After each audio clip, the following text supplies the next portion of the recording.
Pemirsa, kemampuan membayar hutang mulai dipertanyakan. Apakah pemerintah memang mampu untuk membayarnya atau ini di luar batas kemampuan pemerintah menanggung hutang sebesar ini, Pak Beni? Ya, sampai sekarang kita lancar-lancar saja untuk membayar hutang ini. Dan sudah sepertinya sudah tradisi sejak dahulu kala membayar utang ini pun harus dengan utang juga. Ya. Betul. Dan nggak ada mempersoalkan itu dari dulu. Sejak gitu. kapan tradisi ini, Pak Beni? Dari semua presiden lah. Oke. Saya dan itu menurut saya hampir semua negara melakukan itu. Tidak ada negara yang sepengetahuan saya yang tidak pakai utang. Tapi ukuran-ukuran jumlah utangnya ini, dan betul, untuk apa sih kita harus ngutang? Kita tanya termasuk rumah tangga tadi itu, kenapa dia pedagang sayur harus ngutang? Kalau itu ngutang untuk makan, untuk konsumsi, barangkali itu bahaya tuh. Bahaya. Tapi kalau dia ngutang untuk melakukan kegiatan ekonomi yang bisa menghasilkan, dari hasilnya itu kemudian membayar utang itu, maka apalagi misalnya itu beli sayur dari petani, terus dia jual, dibawa ke pasar tradisional, dia jual dengan harga lebih bagus, ada keuntungannya, bagian dari keuntungan itu sanggup membayar utang itu, nggak ada masalah. Ya, jadi mungkin orang yang mendadak mengetahui nggak pernah ngikuti selama ini kok terus 4.000 triliun. Nah, betul, saya kira Pak Ari, ini penjelasan kepada publik, kepada masyarakat ini, edukasinya ini penting sekali, saya setuju sekali. Baik. Dan selama ini jangan juga kita melihatnya itu kayak kacamata kuda. Kalau sekarang ini Pak Jokowi melakukan utang katakanlah 1.000 triliun, ini semua era APBN itu selalu diajukan ke DPR, ya, Komisi 11 terutama akan mengulitin ini, ya, dan bisa seminggu bisa 3 kali dengan Menteri Keuangan, dengan Bappenas, dengan Bank Indonesia, apalagi dengan Banggar. Ya. Jadi di sana ada PKS, ada Partai Gerindra, ada apa semua, itu akhirnya DPR juga yang ngetuk. Baik. Dan menurut saya pasal 23 Undang-Undang 45 itu mengatakan memang kekuasaan DPR sepertinya ya lebih tinggi daripada kekuasaan pemerintah dalam hal budgeting ini. Nah, oleh sebab itu saya kira DPR juga orang yang sudah memikirkan bangsa ini untuk mengejar pertumbuhan, membuka lapangan kerja dan sebagainya itu, ya memang kita itu selain pendapatan dari dalam negeri dari perpajakan ini, ketika kita menganut rejim defisit anggaran ini rejim, ya maka kita harus melakukan utang. Nah, kecuali kita itu ya udahlah kita mari membangun sesuai pendapatan dari dalam negeri saja. Itu keputusan politik.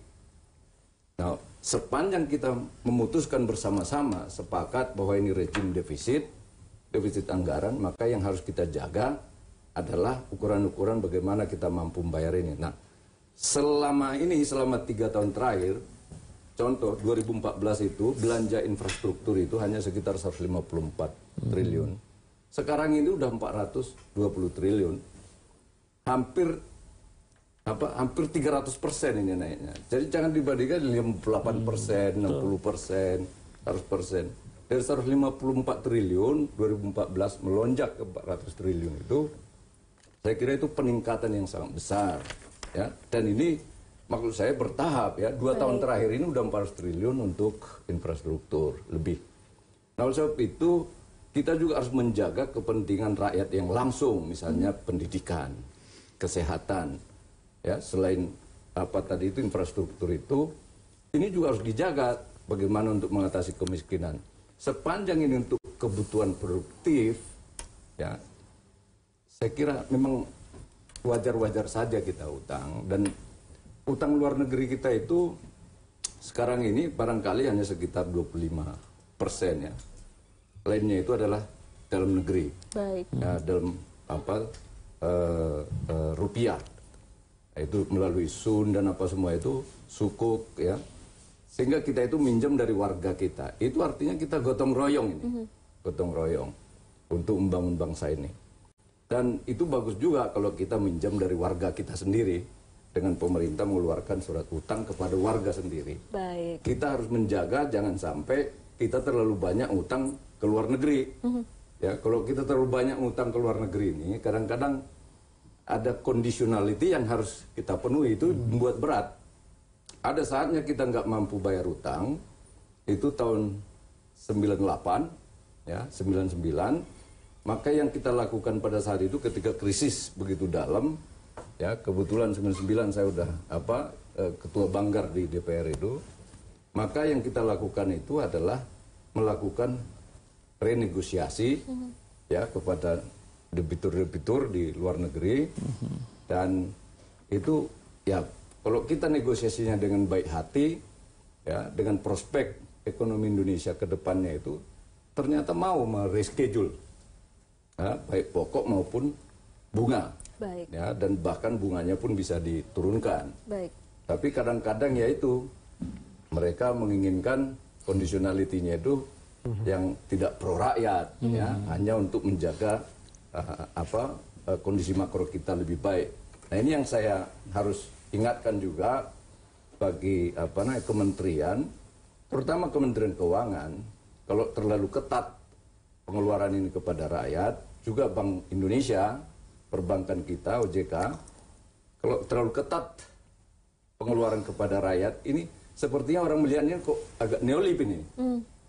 Ya, nah itu harus sebenarnya dicari keseimbangan baru, di mana kalau fiskal itu keadaannya supaya kita nggak usah banyak utang, jangan terlalu ekspansif, tapi dari perbankan harusnya bisa menutupi dengan lebih ekspansif kepada rakyat dengan bunga yang lebih rendah. Nah ini saya kira kombinasi ini yang harus dicari ke depan ini. Tapi yang saya garis bawahi, kemampuan bayar hutang kita normal, pembayarannya lancar-lancar saja. Baik. Pak Hari menanggapi itu? Begini, kalau kita melihat setahun kelihatannya normal-normal saja ya. Saya juga belum bisa memberikan data yang lengkap, kebetulan saya baru masuk di Komisi 11, belum memahami persis datanya. Ya. Tapi tadi saya tertarik dengan pernyataan Pak Pasaribu ya, mengenai kita kelihatannya hutang ini merupakan suatu tradisi dan membayar hutang dengan hutang lagi. Nah ini terus terang saya beda pendapat, mohon maaf ini. Tadi saya kutip saja pendapat dari pengamat ini yang tentunya saya anggap sebagai pihak yang lebih ahli lah. Seyogianya kita berhutang, seperti tadi dicontohkan Pak Beni juga, tukang sayur itu untuk memutar roda bisnisnya, untuk menghasilkan. Tetapi sekali keluarga menghutang atau perusahaan menghutang untuk membayar gaji, suatu keluarga rumah tangga berhutang untuk membeli beras, ini lampu kuning, bahkan bisa jadi lampu merah. Betul. Ini yang berbahaya. Nah, kelihatannya kita kok sekarang ini kondisinya seperti itu. Oleh karena itu, sekali lagi saya katakan, saya dari Gerindra itu sifatnya mengingatkan lah. Ya. Sebetulnya belum bisa dikatakan mengkritisi. Mengingatkan. Kami juga sebagai partai yang tidak ikut di pemerintahan, itu juga ikut menanggung itu. Jangan salah, kami ikut menanggung. Bayi yang baru lahir juga ikut menanggung hutang. Itu saya ikut tanggung jawab. Jadi wajarlah kalau masukan, kritikan, pertanyaan itu muncul dari seberang. Saya pikir wajar. Nah, satu hal yang kita harus kejar itu ya, tadi sudah disinggung oleh pengamat kita, Mas Bima ya. Produktivitas yang kita belum punya. Ya. Tadi pagi kalau tidak salah Presiden ada acara industri menyongsong revolusi 4.0 ya. Harapan saya jangan hanya seremonial gitu loh. Ini harus terukur, apa targetnya, kapan mencapai apa gitu loh. Maaf ya, ini budaya kita. Biasanya gunting pita selesai. Ya. Produktivitas itu yang belum ada. Hutang untuk hal-hal yang produktif. Ya. Kita merendah.